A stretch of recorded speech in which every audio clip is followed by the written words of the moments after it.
Bismillahirrahmanirrahim. Assalamualaikum warahmatullahi wabarakatuh. Waalaikumsalam warahmatullahi wabarakatuh. Alhamdulillah rabbil alamin. Wa bihi nasta'in ala umuri dunya waddin. Salatu wassalamu ala asyrofil anbiya'i wal mursalin. Rabbi shrah li sadri wa yassir li amri. Uqdatan min lisani yafqahu qawli. Rabbana zidna ilma warzuqna fahma waj'alna minas sholihin. Ya Allah ya Rabb, yang Maha Pengasih lagi Maha Penyayang. Dengan keberkahan dan kemuliaan Nabi Muhammad SAW, terpagar dan sahabat-sahabatnya. Ampuni ya Allah dosa kedua orang tua kami. Ampuni ya Allah dosa kami ya Allah. Ya Allah, mudahkan kami mencari ilmu. Mudahkan kami mempelajari ilmu. Mudahkan kami ya Allah memahami ilmu dan mengamalkan. Ya Allah, berkahi majelis ini, berkahi rumah kami ya Allah.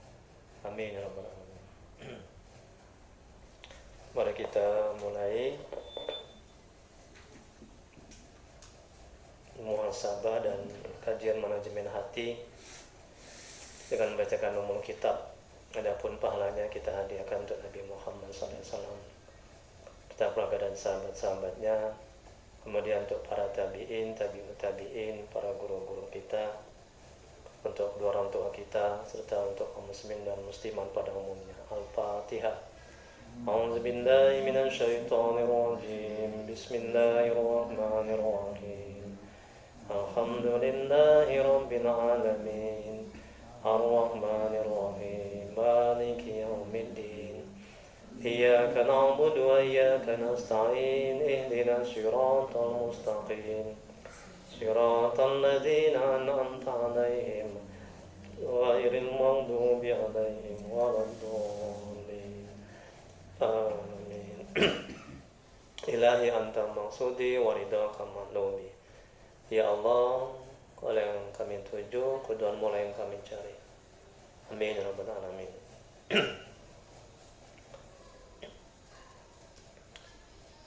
Sebelum kita mulai muhasabah diri, saya jelaskan dulu tentang muhasabah. Jadi muhasabah adalah sebuah upaya dalam melakukan evaluasi terhadap diri sendiri dalam melihat kebaikan dan keburukan. Evaluasi atau introspeksi diri tersebut terhadap hubungan hamba dengan Allah atau hablum minallah, dan hubungan manusia dengan manusia atau hablum minannas, serta hubungan manusia dengan dirinya sendiri atau hablum minan nafsi. Nah, dalilnya firman Allah dalam Al-Quran, yaitu hai orang-orang yang beriman, bertakwalah kepada Allah, dan hendaklah setiap diri memperhatikan apa yang telah diperbuatnya untuk hari esok atau akhirat, dan bertakwalah kepada Allah, sungguhnya Allah Maha mengetahui apa yang kamu kerjakan. Quran Surah Al-Hasr ayat 18. Kemudian Rasulullah SAW bersabda yang artinya, orang yang pandai adalah yang menghisab atau mengevaluasi dirinya sendiri, serta beramal untuk kehidupan sesudah kematian. Sedangkan orang yang lemah adalah yang dirinya mengikuti hawa nafsunya, ya, serta berangan-angan terhadap Allah Subhanahu wa Ta'ala. Hadis riwayat Imam Tirmizi. Kemudian berikutnya, Umar bin Khattab pernah berkata, semoga Allah merahmati dan meridainya, hisablah diri kalian sebelum kalian dihisab, dan timbanglah diri kalian sebelum kalian ditimbang, karena lebih mudah bagi kalian menghisab diri kalian hari ini daripada besok hari kiamat. Dan bersiaplah untuk menghadapi pertemuan terbesar. Ketika itu kalian diperlihatkan dan tidak ada sesuatu pun pada kalian yang tersembunyi. Kemudian berikutnya manfaat muhasabah. Yang pertama, Allah ridho dan mendapatkan pahala karena sudah menjalankan perintah Allah. Nah, jadi muhasabah ini perintah Allah, ya. Nah, jadi kita mendapat pahala. Nah, jadi Jadi kalau kita muhasabah, evaluasi diri, introspeksi diri, apa yang telah kita lakukan, ya. Nah, baik atau buruk yang telah kita lakukan, apa yang telah kita buat, baik atau buruk atau yang telah kita buat. Kemudian amal ibadah kita evaluasi, introspeksi, sudah benar belum, sudah betul belum, sudah bertambah atau berkurang. Nah, kemudian sisa-sisa umur ini yang kita jalani, apa kita makin dekat sama Allah atau semakin jauh? Nah, itu kita muhasabah, evaluasi, introspeksi. Ini penting, ya. Ini perintah Allah. Nah, jadi kalau kita bermuhasabah, Allah ridha, Allah suka. Nah, kemudian kita mendapat pahala. Nah, karena kita sudah menjalankan perintah Allah. Tuh. Terus manfaat yang kedua, termotivasi untuk memperbaiki dan meningkatkan amal ibadah. Nah, jadi kalau kita tidak muhasabah, kita nggak termotivasi, kita nggak tahu kekurangan kita, ya kan Bu, ya kan Pak? Kalau kita nggak evaluasi, nah ini penting, ya. Jadi semakin banyak kita bermuhasabah, semakin mendekati kesempurnaan amal ibadah kita, semakin bagus amal ibadah kita. Nah itu ya. Kemudian berikutnya yang ketiga, menjadi ringan pada hari kiamat jika sering menghisap atau mengevaluasi diri. Ya. Kemudian yang keempat, muncul kesadaran dalam hati akan kekurangan, kelemahan dan keburukan diri. Terus yang kelima, amal ibadah menjadi sempurna dan bersih dari penyakit-penyakit hati. Nah, yang keenam, hawa nafsu menjadi lemah. Ya, hawa nafsu ini nggak suka kalau kita muhasabah. Nafsu ini sukanya dia yang senang-senang, yang nikmat-nikmat, yang lezat-lezat. Nah, itu hawa nafsu itu. Ya. Nah, kemudian hawa nafsu terkekang untuk berbuat keburukan. Jadi hawa nafsu tidak akan menggiring kita dalam kerusakan, dalam keburukan, karena kita bermuhasabah. Kemudian berikutnya menimbulkan rasa syukur atas nikmat yang telah Allah berikan. Nah, dan yang ke-8, tahu dan kenal kualitas diri sehingga tergerak hati untuk menggali. Nah, jadi kalau kita selama ini belum tahu kualitas diri kita, kemampuan diri kita, dengan adanya muhasabah ini kita tahu, oh di sini kekurangan aku, oh ini kelebihan aku. Maka kita gali, kita tingkatkan. Kemudian berikutnya yang ke-9, timbul paham dan sadar di hati terhadap perintah Allah dan larangan Allah. Dan yang ke-10 yang terakhir, benteng dari godaan setan dan menghapus dosa-dosa. Jadi semakin banyak kita muhasabah, semakin gugur dosa-dosa kita. Nah, jadi kita merenung, ya, apa yang telah kita buat, ya, kemarin, tadi pagi, tadi siang, tadi sore, ya, yang tahun lalu, bulan lalu, hari lalu. Kemudian kita berusaha untuk memperbaikinya.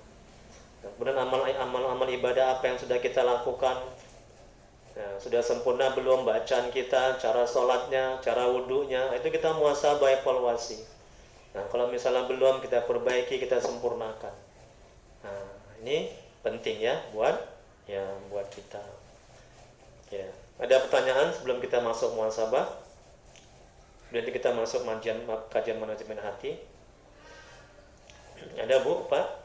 Kira-kira udah paham ini ya, muhasabah ini ya, muhasabah diri ya. Dan yang paling bagus muhasabah ini tengah malam, ketika sholat tahajud. Kita tundukkan kepala kita meram, pejamkan mata, nah, kemudian kita ingat dosa-dosa kita, sama orang tua, sama suami, mungkin sama orang lain. Nah, kemudian kita renungkan yang telah kita lakukan amal ibadah kita, dari mulai bacaannya, nah, dari mulai wudhunya, istinjanya, nah, dari mulai sholatnya, itu kita renungkan. Nah, kemudian kita renungkan, kita pikirkan apa yang telah kita lakukan untuk Islam ini. Apa kita sudah berbagi, kita berdakwah, kita menyebarkan agama ini, ya. Kemudian kalau dia seorang suami, kita renungkan, ya, kita sudah menjadi suami yang baik belum buat keluarga. Ya, kalau dia seorang istri juga kita renungkan, kita sudah menjadi istri yang baik belum buat suami, buat anak-anak. Nah, begitu seterusnya. Nah, kalau belum, kita berusaha memperbaiki. Nah, kalau belum sempurna amal ibadah kita berusaha untuk memperbaiki, untuk belajar.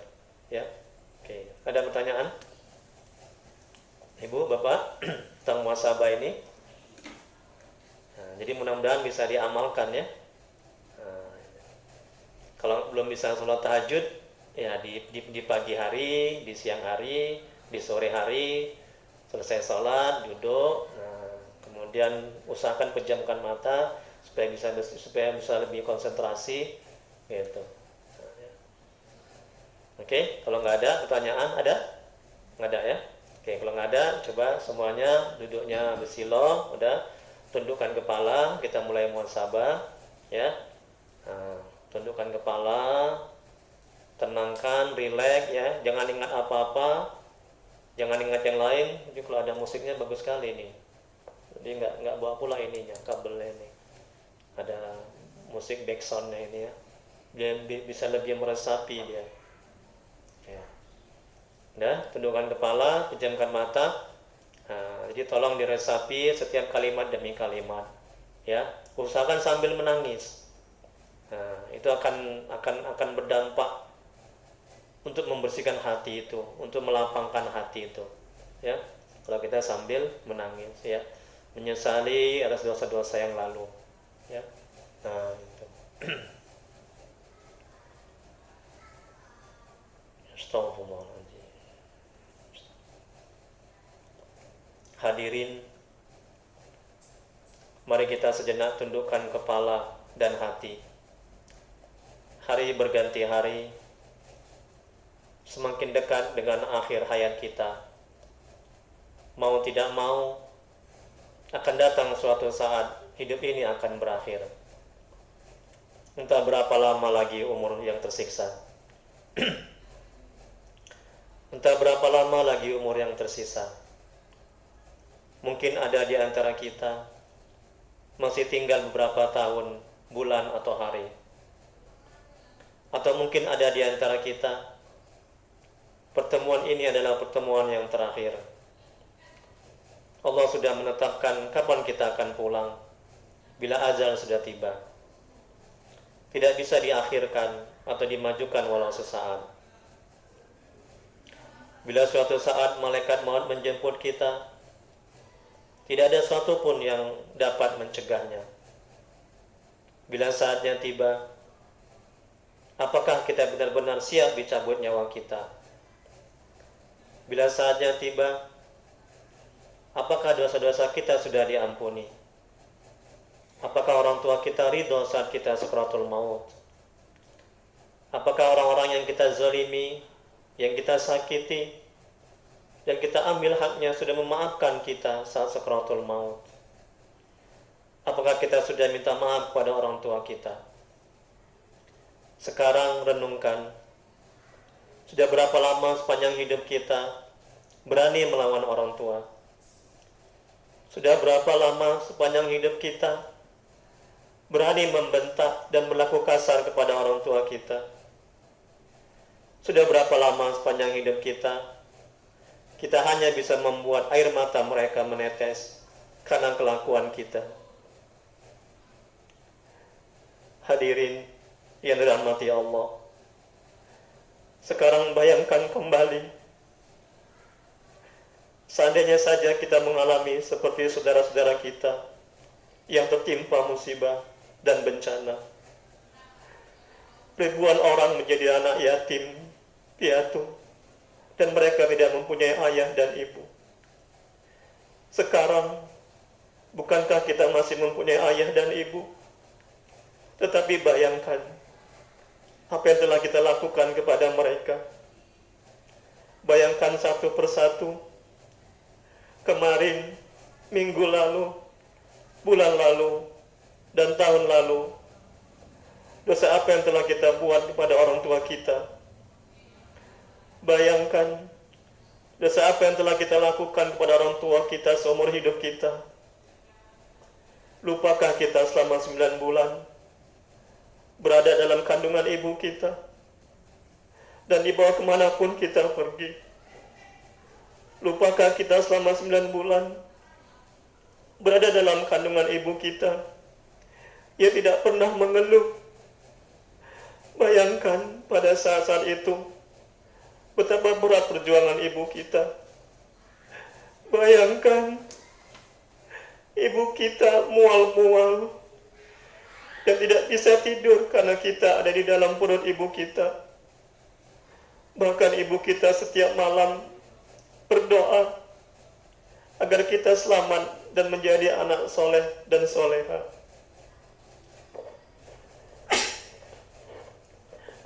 Betapa pengasih dan penyayangnya orang tua kita. Hadirin yang dirahmati oleh Allah, bayangkan setelah 9 bulan kita di dalam kandungan ibu kita. Ia pun berjuang untuk melahirkan kita dengan bersimbah darah dan terasa sakit yang amat sangat. Bahkan ibu kita rela meninggal dunia asal kita selamat. Ia berdoa agar kita selamat. Ayah kita pun begitu tegang dan khawatir. Ia pun memanjatkan doa agar kita selamat. Ketika kita lahir selamat, ibu dan bapak kita mengucapkan rasa syukur kepada Allah. Ibu dan bapak kita selalu terbangun di tengah malam karena kita menangis. Mereka tidak pernah istirahat dengan baik dan sempurna karena menjaga kita. Kemudian orang tua mengajari kita berjalan dan mereka tidak pernah meminta balas atas jasa-jasa yang telah mereka berikan dengan tulus kepada kita. Sekarang bayangkan, setelah apa yang telah mereka berikan dengan tulus, tetapi kita malah membalasnya dengan berlaku kasar, menganiaya, membentak, menghina dan durhaka kepada orang tua kita. Pantaskah kita berbuat jahat? Pantaskah kita berbuat buruk? Pantaskah kita menzalimi kedua orang tua yang sudah banyak berjasa kepada kita? Sudah berapa lama kita membuat orang tua kita menderita dan meneteskan air mata? Hadirin yang dirahmati oleh Allah, apakah saat dicabut nyawa kita, tubuh kita sudah bersih dari dosa? Ya Allah, apakah lisan kita bisa menyebut nama Allah saat nyawa dicabut? Apakah akhir hayat kita husnul khotimah? Apakah yang mengurus jenazah kita orang-orang yang ikhlas? Apakah anak-anak kita kelak yang akan mensolatkan kita? Ya Allah, ya Rahman. Kenanglah, ketika tubuh ini sudah menjadi mayat, tubuh ini sudah dingin dan kaku. Kalaupun kita sudah mati, tidak amat yang bisa kita lakukan. Waktu kita diusung menuju kuburan, tidak ada yang kita bawa selain kain kafan. Liang lahat untuk kita sudah tersedia. Kita dimiringkan ke kiblat. Kain kafan di wajah dibuka. Lalu ditutup papan di sekitar tubuh kita. Gelap dan sendiri. Tidak lama, tanah menimbun kita. Orang-orang yang kita cintai beberapa saat berada di atas kuburan kita. Dan perlahan satu-satu meninggalkan kita pulang ke rumah. Kita harus siap bila azal menjemput kapan saja. Ya Allah, ya Allah, yang Maha Pengasih dan Penyayang, jadikanlah pertemuan ini benar-benar pertemuan yang Engkau ridai, ya Allah. Pertemuan pertemuan yang penuh dengan ampunan-Mu. Inilah kami hamba-hamba-Mu yang bergelimang dengan dosa. Ya Allah, kami telah menzalimi pada diri kami sendiri, ya Allah. Jika tidak Engkau ampuni kami dan merahmati kami, tentulah kami menjadi orang yang rugi. Ya Allah, terima tobat kami, ya Allah. Terima tobat kami, ya Allah. Dan jadikan akhir hayat kami husnul khotimah. Ya Allah, kami mohon keselamatan dalam agama, kesehatan pada badan kami, ya Allah. Bertambah ilmu, berkah dalam rezeki, taubat sebelum mati, rahmat ketika mati, keampunan setelah mati, ya Allah. Ya Allah, permudahkanlah kepada kami saat sakratul maut, ya Allah. Selamatkan kami dari api neraka, ya Allah. Dan keampunan ketika dihisab, ya Rabb. Ya Allah, ampuni sebusuk apapun hidup yang pernah kami jalani. Ampuni kezaliman yang pernah kami buat kepada orang tua kami. Jangan pernah biarkan orang tua kami menyesal melahirkan kami. Berikan kesempatan sisa umur ini untuk membahagiakan ibu bapak kami, ya Rabb. Ya Allah, ampuni dan sayangi orang tua kami, ya Allah. Muliakan sisa umurnya. Jadikan husnul khotimah akhir hayatnya. Dan jadikan mereka ahli surga, ya Rabb.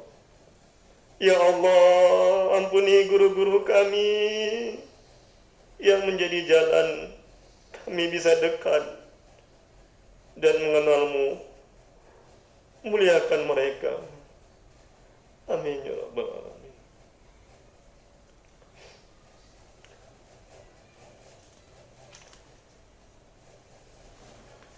Alhamdulillahirabbil alamin. Masya Allah. Apa yang dirasakan? Ada yang mau cerita sedikit, mau berbagi? Bapak, mungkin Ibu. Assalamualaikum. Ya, Waalaikumsalam warahmatullahi wabarakatuh. Namun sahabat muhasabah ini Ya, dalam kehidupan ini supaya kita juga tidak merasa hidup ini kita yang bisa membuat ya, oleh kehendak Allah semua itu ya, bukan kata-kata dari kita. ya, Kadang kita manusia secara kita pikir kita yang membuat itu ya, atas kepandaian kita, atas ilmu yang didapatkan, ya, akhirnya kita lupa dari Allah, bukan yang dari Allah. ya, Dalam muhasabah ini memang perlu, karena saya juga sebagai pendai juga Ustaz, Alhamdulillah, Ustaz juga ya. dalam hal ini perlu juga disampaikan, karena juga saya juga bukan muhasabah tapi mengkaji diri. Maaf, apalagi acara kita ini, saya dengarkan tadi apa yang sampaikan Ustaz. Apakah mengalir pahalanya pada guru-guru? Ya Allah, merinding saya, Pak. Ya Allah. Jadi saya akan berpikir Iya, bukan kepada yang saya datang kemari. iya, Allah iya. yang mengizinkan tempat ini, bukan kepandaian manusia. Berjumpa dengan guru-guru begitu banyak di sini untuk menjadikan kami hidayah. Iya, Itu tadi mengkaji diri, iya, dari mengkaji diri kesalahan kepada Allah. Kita teringat masalah lalu, kehidupan bersama orang tua, iya. hidup getir sama kedua, Ya Allah, ya Allah. belum sempat. Karena pesan orang tua dulu, berumah tangga jangan ambil Kristen. Ya Allah, ya Allah. Tidak akan bisa nanti dia membaca Al-Quran, juga dengan sholat. Akhirnya istri sudah bisa sholat, Ya Allah. bisa berjuang dengan dakwah, dia sudah meninggal. Ya inna lillahi wa inna ilaihi raji'un. Jadi mungkinkah itu nanti kami bersama di surga Iya, gitu? iya, iya. Amin, amin. Mungkin Masya Allah. sudah Iya, yang mendapat saya bersama di iya, alhamdulillah. Ya, alhamdulillah. warahmatullahi Waalaikumsalam warahmatullahi wabarakatuh. Ya, terima kasih ya Ustaz ya atas penjelasannya, atas keterangannya, ya, atas pencerahannya. Ya, sungguh menenteramkan hati, ya, sungguh menyejukkan hati, ya, sungguh berbekas di hati dan sangat inspirasi ya kalau menurut saya. So, mungkin ada lagi ibu-ibu mungkin yang ingin sharing, berbagi apa yang dirasakan tadi setelah kita muhasabah. Ya, insya Allah nanti pertemuan berikutnya, insya Allah kita berjumpa lagi. Nanti saya usahakan nanti saya ambil ininya ya, kabel ininya, kabel USB-nya ini nanti biar bisa pakai ada backsound-nya, lebih ini lagi, lebih meresap lagi dia kalau ada backsound-nya, ada suaranya. Tapi ini pun juga ada sudah alhamdulillah ya, ini pun juga sudah meresap, bisa menghayati, insya Allah kita bisa mengamalkan. Ada ibu-ibu yang mungkin berbagi? Ada? Ibu mungkin mau berbagi apa yang dirasakan tadi? Ya, ibu kenapa ibu? Tadi kan semuanya menangis ya alhamdulillah ya. Nah, ibu dulu mungkin mau cerita mungkin. Cerita apa yang dirasakan? Yang pasti terharu ya, sedih ya. Ya Allah, ingat orang tua dulu ya. Masih apa namanya? Masih dibandingkan pengorbanan orang tua kita ya, rasanya masih sedikit ya. Ya, sedikit yang bisa kita yang apa nama yang bisa kita tolong, kita bantu ya. Ini anak nih, kita sebagai anak nih rasanya ya Allah begitu besar pengorbanan orang tua kita ya.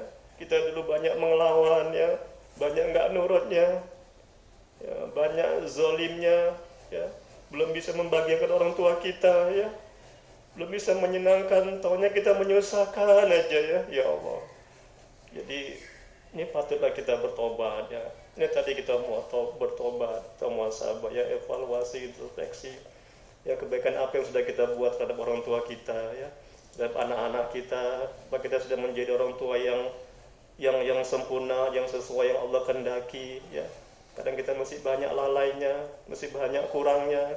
Nah, cobalah kita perbaiki ya perlahan-lahan. Nah, insya Allah seiring kita memperbaiki diri kita, kualitas kita ya, sebagai anak, sebagai orang tua, insya Allah pada saat yang sama kita mendapat pahala dan Allah ridho, Allah suka pada apa yang kita lakukan. Jadi usahakan harus lebih baik lah. Hari ini harus lebih baik daripada hari yang kemarin. Itulah orang yang beruntung. Tapi kalau misalnya hari ini lebih buruk ketimbang hari yang kemarin, itulah dia orang yang merugi. Ya. Mudah-mudahan bermanfaat ya. Dan bisa kita amalkan dalam kehidupan kita sehari-hari. Amin ya rabbal alamin.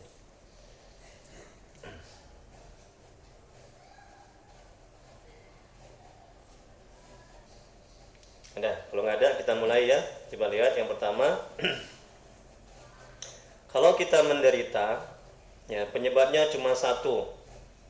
Yang kurang bersyukur kepada Allah. Contohnya ketika ada luka di hidung, kita menderita. Kenapa menderita? Karena sibuk lihat luka, tidak lihat hidungnya. Nah, seharusnya alhamdulillah lukanya kecil, hidung, mata dan anggota tubuh lainnya normal. Nah, ini Bu. Jadi harus kita tata hati kita ini agar kita bisa bersabar, agar kita tidak stres, agar kita tidak menderita. Nah, umpama ini tadi katanya kan ketika ada luka di hidung misalnya. Jadi hati, akal, pikiran kita jangan terfokus kepada yang luka di hidung. Yang satu itu. Kalau itu yang kita lakukan, kita akan stres, sengsara, menderita. Yakinlah. Tapi hati, akal, pikiran kita mesti kita lihat nikmat-nikmat yang sudah Allah berikan yang lain. Apa itu? Tengok tangan kita masih normal, kita masih bisa ibadah, ya kan? Kita masih bisa makan, ya kan? Jadi timbul rasa syukur kita kepada Allah. Nah, jadi kita nggak hanya terfokus kepada luka yang di hidung. Ya, gitu juga sekarang contoh yang lain misalnya, sekarang ini kan COVID, virus corona, betul? Banyak orang di PHK, betul? Banyak orang stres, betul? Jemaah saya juga begitu, stres dia, menderita, ya, karena berhenti kerja, betul? Kalau hati, akal, pikiran kita hanya terfokus kepada virus corona ini, stres kita, menderita kita, yakinlah.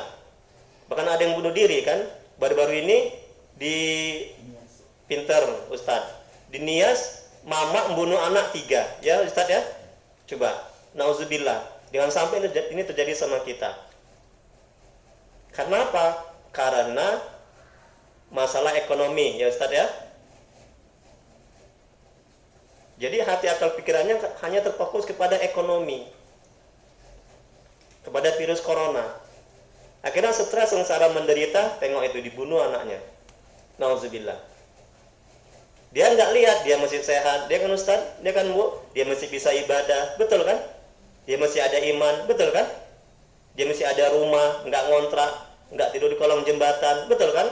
Nah, seharusnya dia melihat itu. Jadi jangan hati akal pikiran jangan hanya melihat kekurangan.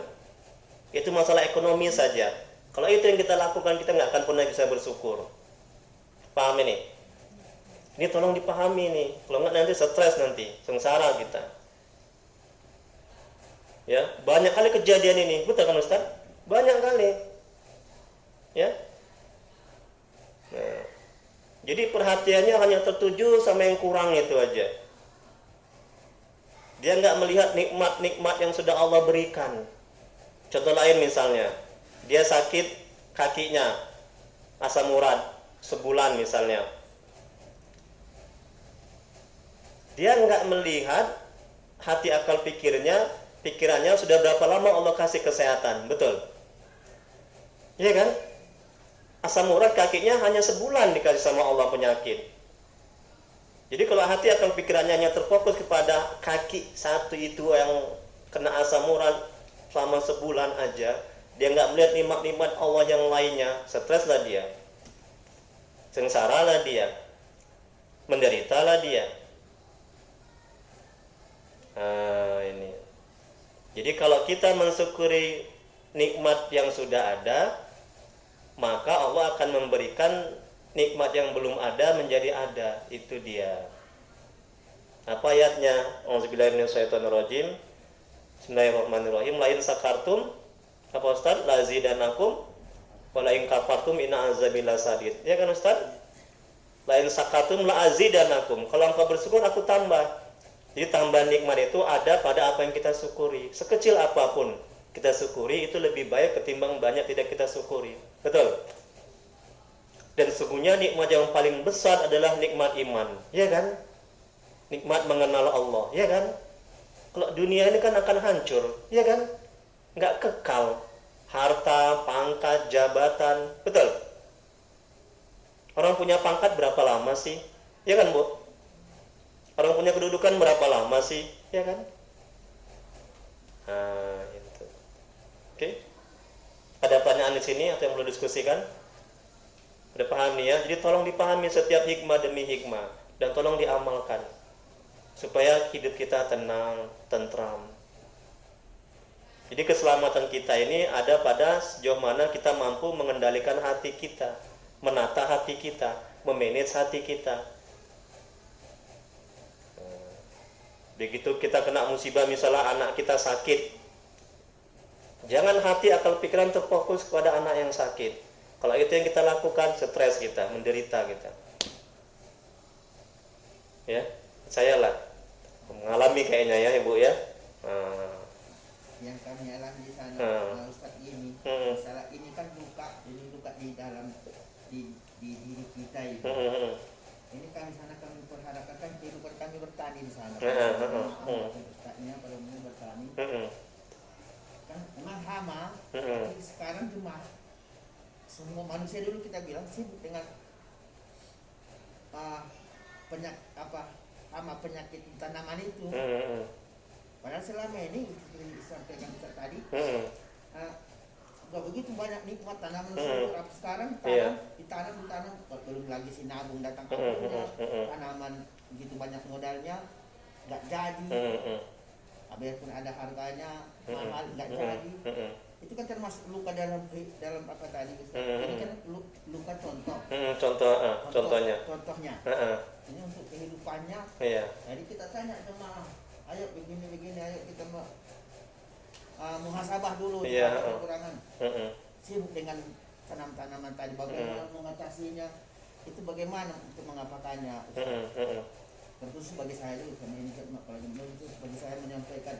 Kalau luka bilang, misalnya kita bilang diri kita untuk mau melaksanakan begini enaknya dulu, sholat dulu, atau di tanaman, bukan lukanya di diri tapi di pekerjaan. Di pekerjaan itu. Nafkah tadi. Dapat musibah lah ya.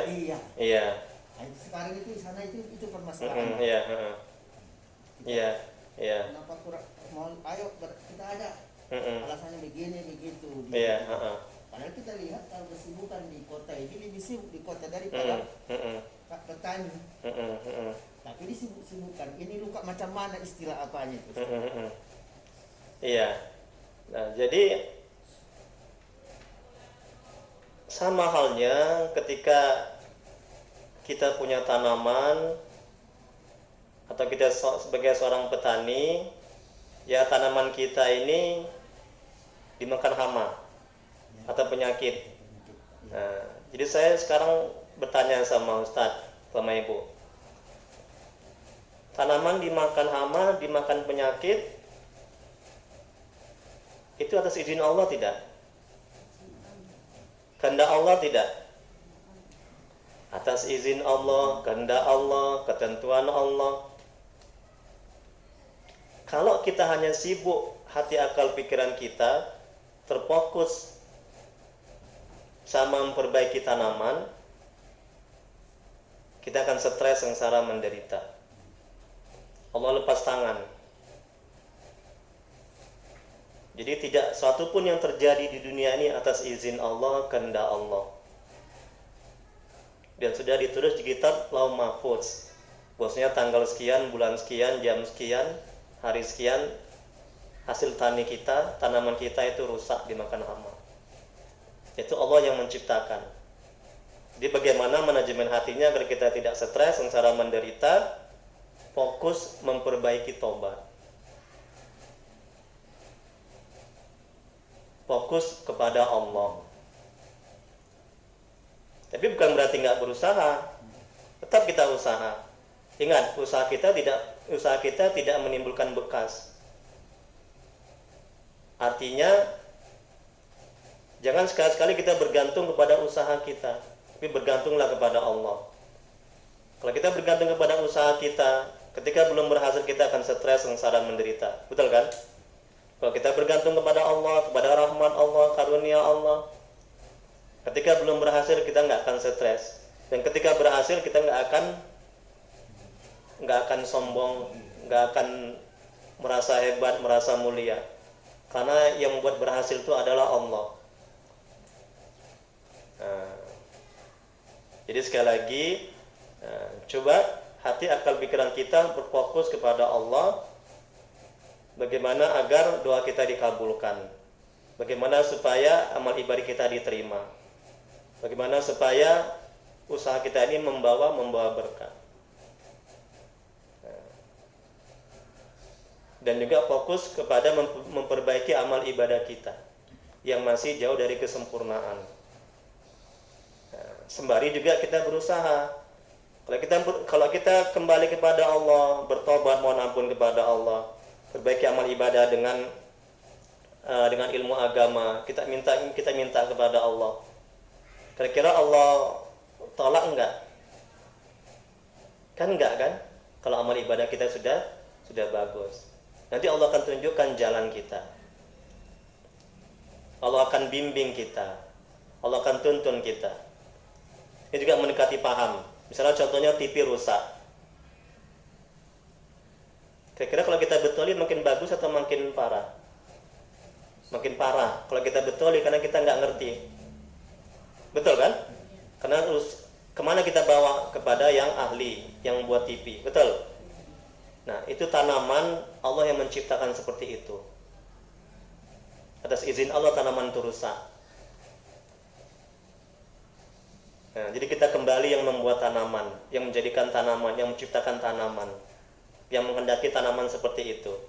Jadi kita nggak akan stres. Tapi kalau kita mengandalkan kekuatan kita, kemampuan kita, otak kita, kepandaian kita, kepintaran kita, usaha kita, yakinlah stres kita, sengsara kita, menderita kita, dan nggak akan pernah berhasil. Gitu dia Ustaz. Gitu Bu. Nah, dan satu lagi supaya timbul syukur, coba lihat nikmat-nikmat yang sudah Allah berikan. Itu kan baru rusak tanaman. Bukan bapak yang rusak, bukan ibu yang rusak. Betul? Bukan iman kita yang rusak. Betul? Iya kan? Coba itu baru tanaman coba. Sehingga kita timbul rasa syukur kita kepada Allah. Kita masih bisa bernafas. Tengok nih Bu, Ustaz. Berapa banyak orang yang terkapar di rumah sakit butuh oksigen. Beli itu. Betul nggak? Ini kita gratis. Nah, ke situ kaji kita. Kita masih bisa menyangkol, masih ada tenaga. Baru dikasih tanaman rusak. Itu pun bukan bertahun-tahun rusaknya. Betul Ustaz? Ya? Ini coba sudah berapa nikmat yang Allah berikan, tanaman itu yang bagus, yang apa segala macam. Dan rusaknya tidak sampai bertahun-tahun. Nah, gitu. Nah, begitu kajinya, manajemen hatinya. Nah, jadi tenang hati kita. Jadi katakan dalam hati, ya Allah ini ketentuanmu ya Allah, takdirmu ya Allah, kehendakmu ya Allah, atas izinmu ya Allah. Nah, perbanyak amal ibadah, perbaiki amal ibadah dengan ilmu agama, perbanyak taubat. Insya Allah Allah akan tuntun.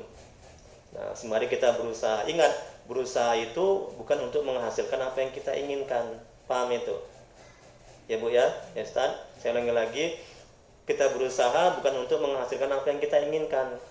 Sebab yang menghasilkan adalah Allah. Betul? Iya kan?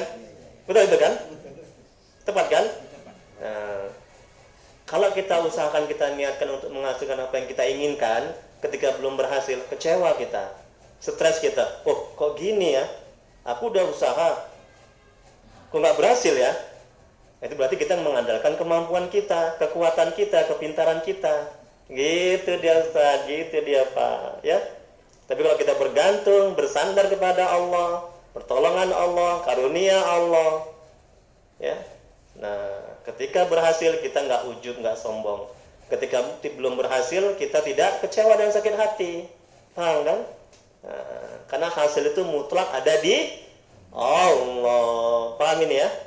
Nah, ini tolong didudukkan kaji ini. Karena banyak yang stres Pak. Ya Ustaz? Ya Bu ya? Banyak kali. Karena apa? Karena dia mengandalkan kepintaran dia, mengandalkan kemampuan dia, usaha dia, otak dia. Dia nggak sadar semuanya itu Allah yang kasih, Allah yang ciptakan, Allah yang beri. Dia lupakan Allah, dia nggak libatkan Allah. Ini dia. Masya Allah. Ya, kemana Ustaz? Begitu Pak. Ini Ustaz. Jadi udah hampir berbagi kita ini. Alhamdulillah, senang saya. Karena mangkat saya sampaikan tadi kan saya sama jemaah kita sana. Bikin kan gitu kan Mama Kaila, bikin kandang plastik bertinggi-tinggi ini. Saya sampaikan itu Ustaz, kan plastiknya. Apa sama juga tadi penjelasan itu. Ini dibilang, jangan lagi sampaikan itu ke jemaah. Iya. Nanti mana lah Ustaz kan itu memang usaha boleh-boleh saja. Iya. Malah kita disuruh usaha, kita nggak boleh pasrah. Allah marah. Karena di kampung kan Ustaz, jemaah sama ustadznya ya bergabung setiap hari dekat-dekat gitu, jadi takut nanti sakit hati jemaahnya dibilang gitu. Oh, ya nggak boleh begitu kan, katakan walaupun benar, walaupun pahit katakan. Iya, memang benar gitu Ustaz. Ya kan? Kira-kira ada nggak yang salah dengan kaji saya tadi? Iya, Ustaz. Nggak udah. Aku dibilang jemaah kan, memang gitu kata Ustaz itu, karena dia nggak dalam tobat, aku begitu nanti. Pas saya bilang Ustaz, Iya. sampaikan walau. Iya. Kalau kebenaran itu mesti disampaikan. Nah, kalau nggak disampaikan kita yang salah. Ya. Disampaikan, Nah, tugas kita kan perintah Allah. Ya. Wal 'asr innal insana lafii khusr illal ladzina amanu wa 'amilus shalihat wa tawassaw bil haqq, ya kan, wa tawassaw bis sabr kan. Saling menyampaikan, saling menasihati dalam kebenaran, ya kan? Ingat, tugas kita menyampaikan. Hidayah itu hak Allah. Betul? Betul kan? Betul kan? Kena ini Ustaz. Iya. Kita nggak bisa berikan hidayah loh, termasuk Nabi. Coba, Ustaz, Bu. Paman Nabi nggak ada